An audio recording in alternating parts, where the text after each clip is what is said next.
নমস্কার, সবাই কেমন আছেন? আশা করছি সবাই খুব ভালো আছেন। আমরাও খুব ভালো আছি। অনেক দিন পর আবারও একটা ব্লগ ছাড়ছি। এই ব্লগটা একটু স্পেশাল, দেখেই বুঝতে পারছো আমরা কোথাও একটা যাচ্ছি। কোথায় যাচ্ছি চলো গিয়ে বলছি।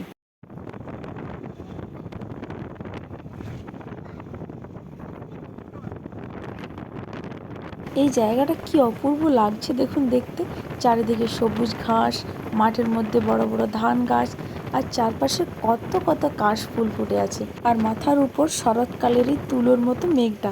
ছোটবেলায় আমরা এগুলোকে বরফের পাহাড় বলতাম। এই যে এসে গেছি আমাদের গন্তব্যস্থল। দেখেই অনেকেই হয়তো বুঝতে পারছেন এটা হচ্ছে বজরাজপুর শ্যামসুন্দর মন্দির। এখানে বজরাজপুর দুর্গা মেলা, শ্যামসুন্দর মন্দির আর প্রাইমারি স্কুলটা এক জায়গাতে। আর এখানে একটা লজ আছে ওদেরই আর কি, যারা বাইরের থেকে অনেক লোক আসে তারা আসে থাকার জন্য। তারপর আমরা মন্দিরের ভিতরে ঢুকে গিয়েছিলাম। আর এই যে এই দুটো রুম যারা বাড়ি পড়ে তাদের আর কি থাকা বা যে কোনো জিনিসপত্র রাখার জন্য। সেখানে আমরা ব্যাগপত্র রেখে চলে এসেছিলাম দোকানে পুজোর জিনিস কেনার জন্য। এখানে অনেক দোকান আছে, পুজোর জিনিস কিনে আমরা আরও ভিতরে গিয়েছিলাম। তারপর গিয়ে আমরা পুজো দিয়েছিলাম, ঠাকুর দর্শনও করেছিলাম। এই হচ্ছে শ্যামসুন্দর মন্দির।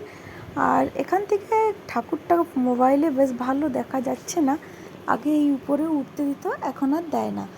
তারপর আমাদের ওখানে যে রিলেটিভ আছে, মানে যাদের বাড়ি ছিল সেদিন, সেই জেঠিমা আমাদেরকে নিয়ে গিয়ে প্রসাদ খেতে দিয়েছিল। এখানে ফল টলের সাথে কিন্তু এই মুড়কি আর গুড়ের লাড়ু ঠাকুরকে দিতেই হয়, এটা মাস্ট। তারপর আমরা একটু কুরকুরে আইসক্রিমও খেয়ে নিচ্ছিলাম। এগুলো কিন্তু ওরা দেয়নি, দোকান বাজার থেকে কিনেই আনা হয়েছিল।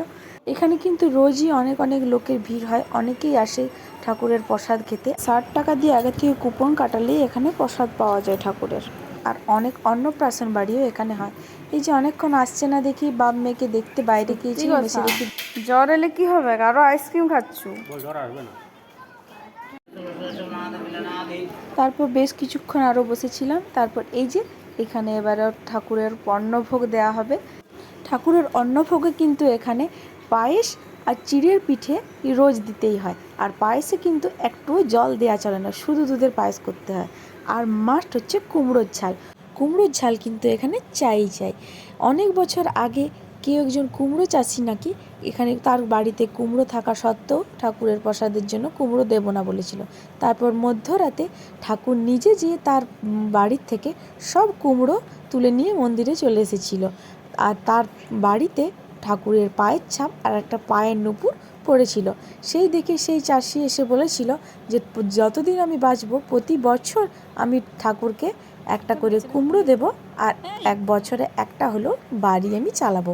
যদিও এই কথাগুলো আমার লোকমুখেই শোনা। তারপর আমরা খাওয়া দাওয়ার পর আরও কিছুক্ষণ রেস্ট নিয়েছিলাম, কারণ প্রচণ্ড রোদ ছিল, মন্দির চত্বর একদম ফাঁকা হয়ে গিয়েছিল। তারপর কিছুক্ষণ রোদ পড়তে আমরাও বেরিয়ে গিয়েছিলাম, আর ঠাকুর প্রসাদের একটু পায়েসও বাড়ির জন্য নিয়ে এসেছিলাম। সারাটা দিন আমাদের মন্দিরের খুব ভালো কেটেছিল। আর সারাদিনের হায়রানিতে মেয়ে আমার আস্তে আস্তে ঘুমিয়েও পড়েছিল।